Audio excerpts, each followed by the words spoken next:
Good day, my name is Nico FastJet. I'm the Chief Executive Officer of FastJet PLC.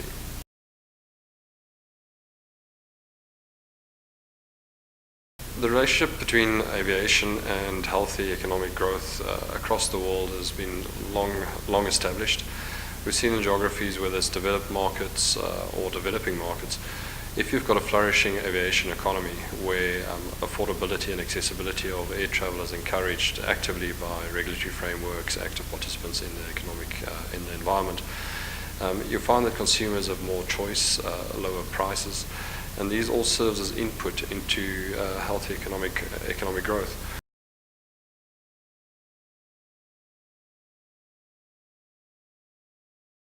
Aviation is a massive industry globally.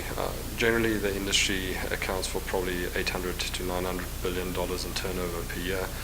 And of course, airlines around the world, in terms of carrying their passengers around, rely very heavily on direct inputs, whether it's the energy sector in terms of fuel, whether it's aircraft manufacturing, high-value jobs, engineering industries, all service direct suppliers into the industry. In addition to that, there's indirect demand factors and benefits that accrue.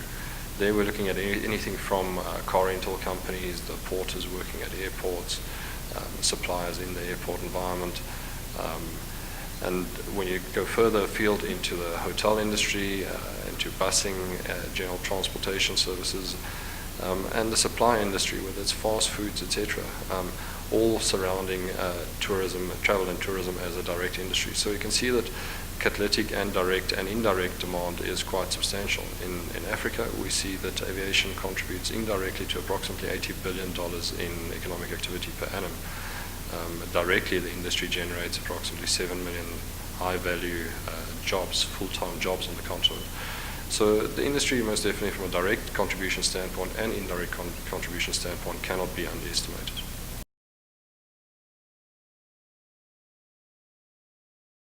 Look, open skies in Africa has been a bit like watching paint dry in a sense. It's 30 years in the making. I'm encouraged by the progress achieved in, say, the last 2 to 3 years. The reality, however, is that the real work only starts now that regulators have to start talking to each other, finding ways to integrate processes and procedures that will actively enable open skies. Open skies as a principle is novel. The work is really now to make it a reality.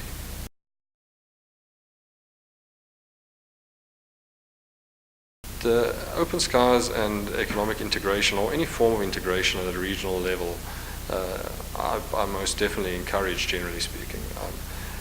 To the extent that you better connect communities, let countries, removing the stumbling blocks from economic activity between countries in regional centers, that can only be a positive in terms of cultural understanding amongst countries, but as well as encouraging trade and tourism. The more we remove these stumbling blocks to a free flow of people and resources and interaction, the better ultimately for the world.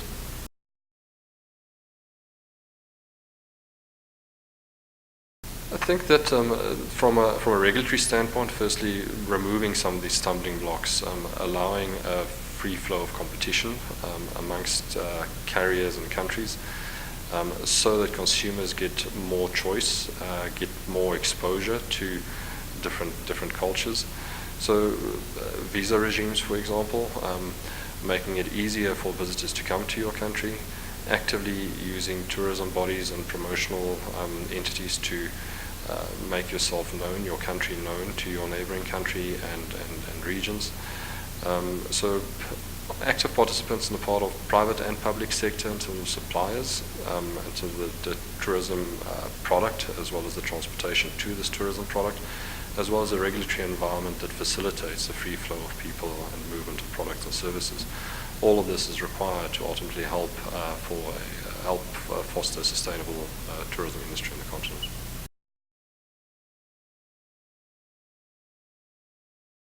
FastJet's passenger profiles vary quite drastically on a route-by-route basis.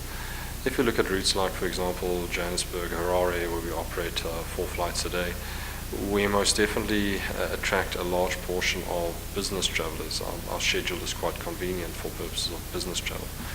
On other routes, if we look at Harare, Victoria Falls, for example, or Dar es Salaam, Kilimanjaro, these routes tend to be more dominated by leisure travel. So it's on a route-by-route basis that our profile varies between business and leisure travelers.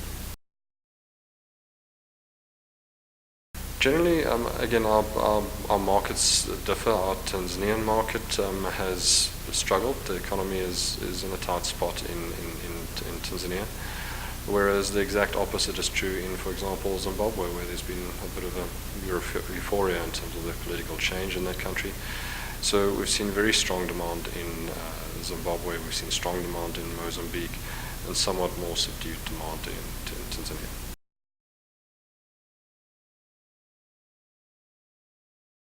Well, I think that, in a sense, aviation, the internet, mobile telephony, all of these things share one core thread, and that is that we serve to connect. We connect people, we connect the leisure traveler with a leisure destination, we connect a supplier with a customer.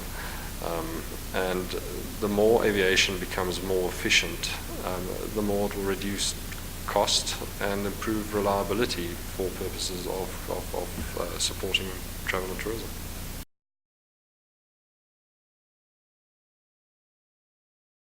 Well, we think that, look, generally speaking, if I pick my own holidays, the first thing is that it needs to be a safe, secure environment that I'm going to. You need to have a political will to support tourism in each one of these countries, making sure that there is security, that you've got price points that are reasonable. Peter Drucker in the late 90s or late 80s talked about a value economy, and a value economy is really true now. People want value for money. I think we sometimes in Africa we tend to run the risk of becoming dollar denominated in our pricing mentality out to end consumers.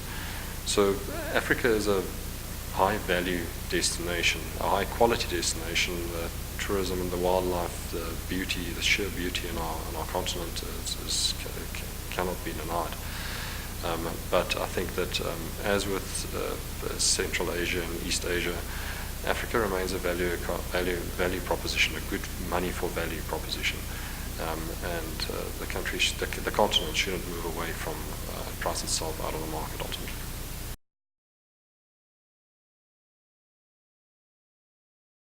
Airlines promote growth in tourism to the extent that they provide airlift, they provide connectivity. So to the extent that some of these really beautiful places in Africa is not adequately served through airlift and reliable air transportation, that city or that destination can never come to its full right or full potential. So the provision of reliable, safe and affordable air transportation to tourism destinations is the role that airlines play.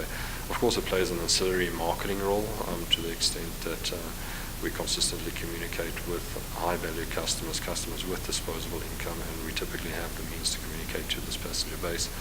We do serve as a marketing vehicle, but first and foremost, it is about efficient and reliable airlift and connectivity, and that's what we're supposed to provide.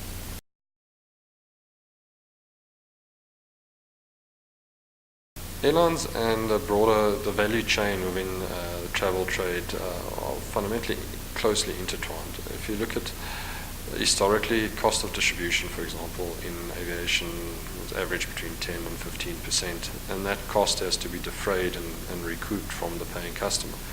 So to the extent that airlines and the travel distribution value chain, for example, can work closer together to avoid wastage, to reduce cost in the system, that would result in a lower cost in the hand of the paying passenger, and therefore more volumes and more business and more sustainability for all of us.